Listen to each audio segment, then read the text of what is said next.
Star Nova etkinliğini yarıladık ve eğer Boşluk Efendisi Sphinx kostümünü açmak istiyorsanız uygulamanız gereken bazı özel taktikler var. İşte bu videoda etkinlik bitmeden hızlıca nasıl Nova yıldızı kasacağınızı göstereceğim. Hazırsanız başlayalım.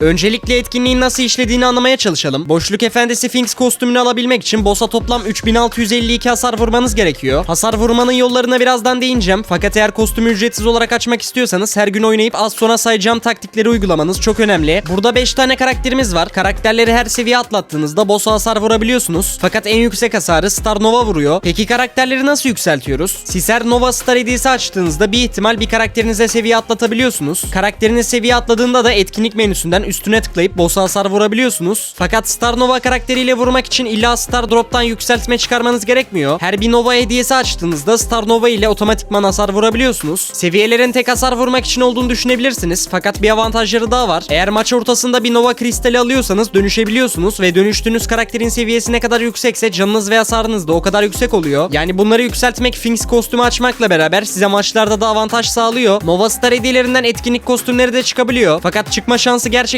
çok minik. Yani eğer kostümleri çok istiyorsanız büyük ihtimalle elmasla açmanız gerekecek. Şimdi ise gelelim Nova hediyelerini en hızlı nasıl kasabildiğimize. Az önce size Sphinx kostümünü ücretsiz açmak için karakterlerinizi yükseltmeniz gerektiğinden bahsetmiştim. Karakter yükseltmek için de bol bol Nova hediyeleri açmalısınız. Ve etkinlikte Nova hediyesi kazanmanın bir sürü yolu var. İsterseniz hepsine teker teker bakalım. İlk yol elbette ki günlük zaferleri kasmak. Buradan her gün 6 zafer yaparsanız en az 2 tane Nova hediyesi açabiliyorsunuz. Fakat bazı günler şanslı gün oluyor ve toplam 12 tane Nova hediyesi kazanabiliyorsunuz. Şanslı gün olmasa bile her gün 1. ve 6. zaferiniz garantili olarak Nova hediyesi verecek. Günlük zaferlerden kastığınız Nova hediyeleri etkinlikte ilerlemenin en hızlı yollarından biri. O yüzden her gün 6 zaferinizi kasmayı kesinlikle unutmayın. Bu hediyeleri kasmanın bir başka yolu da özel görevler. Fakat bu sefer mega görevler halinde getirmişler ve eğer sezonun tüm mega görevlerini yaparsanız 18 tane Nova hediyesi de buradan açabilirsiniz. Ek olarak sonda 2 tane Brawl Pass özel mega görevi var. Eğer Brawl Pass aldıysanız bunları da yaparak ek 12 tane daha yani görevlerden toplam 30 Nova hediyesi kazanabiliyorsunuz. Bu sezon Brawl Pass alıyorsanız almadan önce kod yerine Okan yazarak kanala destek olabilirsiniz. Nova hediyeleri kasmanın 3. yolu da gelecek boss savaşları etkinliklerini oynamak. Etkinliğin ilerlerinde hem Sphinx için hem de Colette için bir boss savaşı etkinliği gelecek. Boss savaşında 5 galibiyet alırsanız her galibiyetten birer Nova hediyesi yani toplam 5 Nova hediyesi alabiliyorsunuz. Ve Nova hediyeleri kasmanın son yolu da marketten. Ara sıra Supercell markette ücretsiz şeyler verebiliyor ve ben etkinliğin sonlarına doğru birkaç tane ücretsiz Nova hediyesi serpiştireceklerini düşünüyorum. Bonus yol olarak da Nova hediyelerini elmas karşılığı satın alabiliyorsunuz. Fakat ben elmaslarınızı bunlara harcamanızı önermiyorum. Çünkü eğer her gün oynayıp saydığım tüm yöntemleri uygularsanız zaten etkinliği rahatça bitirebileceksiniz. Ancak eğer etkinliğin bitmesine az kalmışsa ve kostümü açmak için tek yolunuz elmas harcamaksa işte o zaman alabilirsiniz. Eğer tüm bu saydığım yolları uygularsanız etkinliğin sonuna kadar Sphinx'i kesip kostümü çok rahat bir şekilde açabilirsiniz. Fakat etkinlik siz Sphinx'i kestiğinizde tam bitmiyor. Çünkü Sphinx'ten sonra da portallar çıkıyor ve bu sefer onlara hasar vurmaya başlıyorsunuz. Keserseniz de portalın içindeki hediyeyi alabiliyorsunuz. Fakat genel olarak hepimizin hedefi ilk önce Sphinx'i kesmek olmalı. Çünkü portallardan alacağınız ödüller o kadar da iyi değil. Sprey ve rozet gibi kozmetikler veriyor. Nova hediyelerinden birden çok tarzda ödül çıktığından bahsetmiştim. Bu ödüllerden biri de mücevher. Eğer mücevherlerinizi en mantıklı nasıl harcayacağınızı öğrenmek isterseniz de şu anda ekrandaki videoya tıklayarak mücevher mağazası ile ilgili yaptığım detaylı videoyu izleyebilirsiniz. Görüşmek üzere.